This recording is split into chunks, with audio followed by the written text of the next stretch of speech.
babu abin da zai same ka sai abin da Allah ya kaddara zai same ka. Kowan mu anan ya sani ya taba tunkaro wani tarko da ya tabbatar an dana zai kama shi amma Allah bai tsallakar da kai.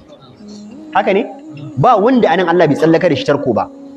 Za ga duk wasu rukunai wallahi sun cika. Amma sai ga idan ubangiji bai kaddari kwananka ya kare ba wallahi sai Allah ya tsallakar da kai.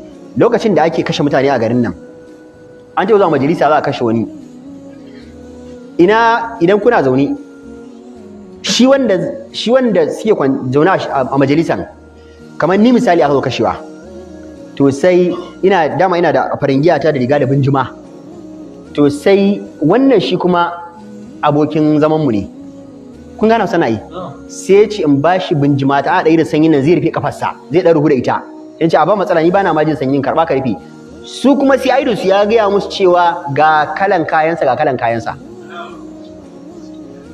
sai la ilaha illallah lalle kira sai ya bada bayani ya tafi.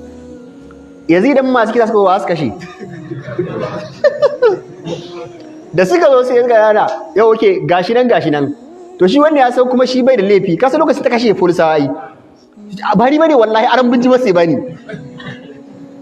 mana Allah bai daura masa ba da yake Allah ya duka ciki ba wanda za a kashe shi, wanda daga jim ana ba shi bane kawai ya fita a ɗari Allah ya tsiratar da shi. Yanzu kaga ubangiji bai kaddara gaba ɗaya kwanan su ya ƙare ba kenan. To idan Allah ya tsallakar da kai wallahi idan Allah bai abu zai same ka ba, babu abin da yake same ka. Shi yasa manzo Allah sallallahu alaihi wasallam yake cewa law ijtama'atil ummatu ala an yadurruka bi shay'in lam yadurruka bi shay'in illa bi shay'in qad katabahu Allahu alayk. Idan duk duniya ne zamu haɗu mu ce yau sai mun daura maka ciwon kai, sai mun sa ka bige, sai ka yanke, sai ka yi targade, idan a cikin littafin Allah